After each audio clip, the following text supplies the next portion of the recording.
So, what is the state of America today?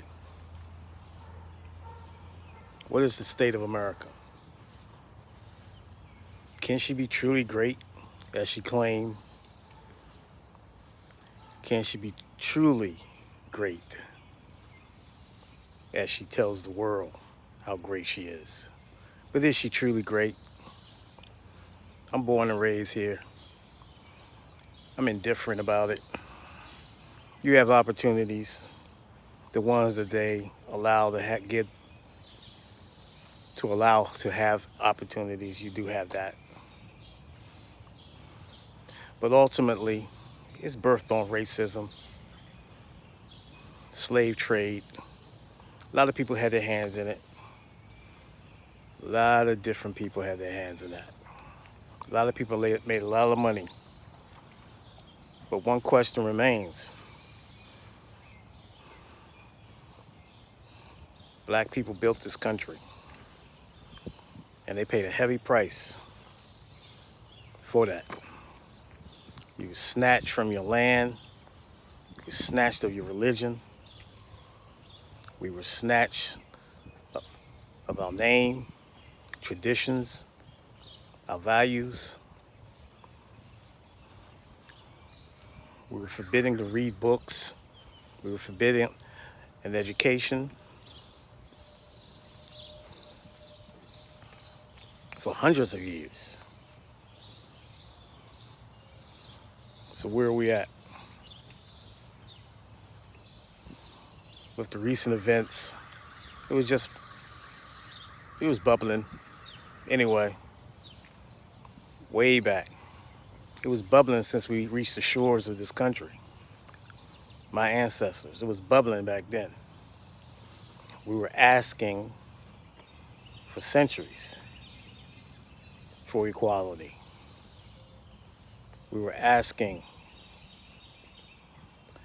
to be treated equal under the conditions. We were just property to them,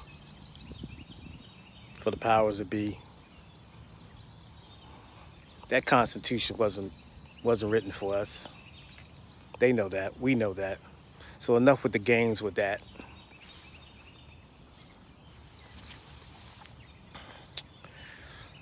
But it is what it is. So we were always asking for a fair shake, asking, judge us by the merits,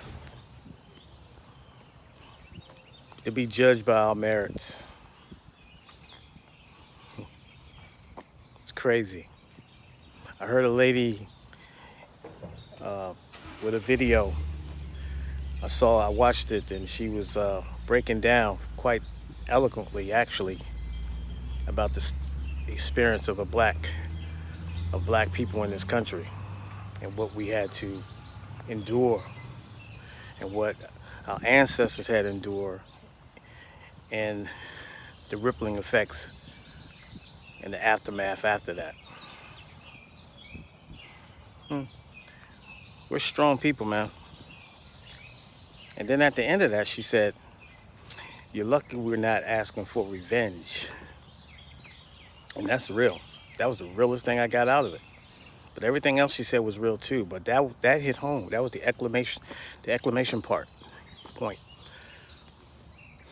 So here we are. The country is in turmoil. The young people kept picking up the flag to truly make it what it's supposed to be and what they promote, to truly demand that America stands on its merits of what that Constitution was written in that Constitution. So here we are.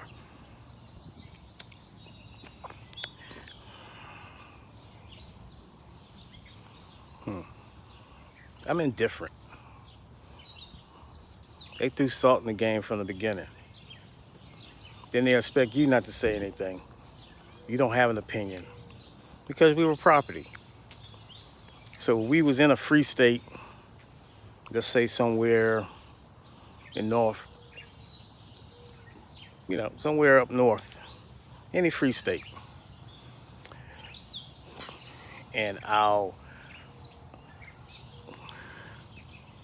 slave master in the southern state happened to have property up in the north somewhere, he would still have slaves on that property, even though it's a free state, because his slaves were basically livestock. So since he owns that property, even though we're in a free state, we still had no voice, no champion.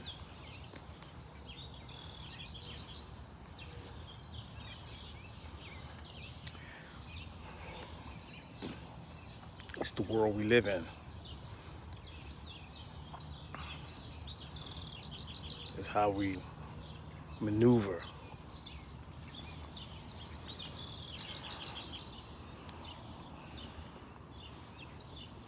So ponder that when you see all the protests, the Black Lives Matter movement, the Pan-African movement,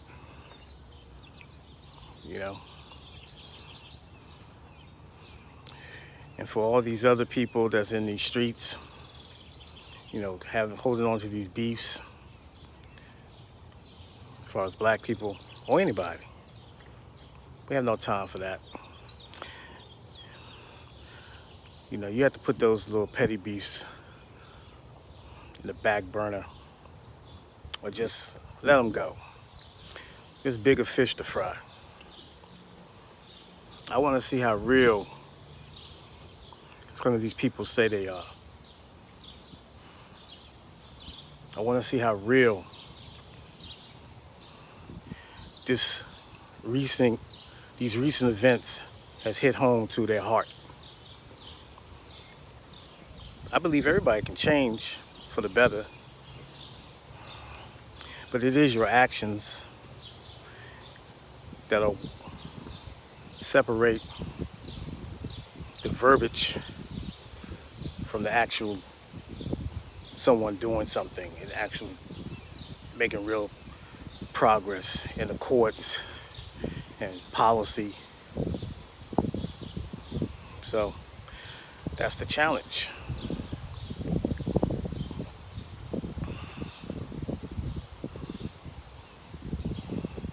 Everybody can kind of be a drum major,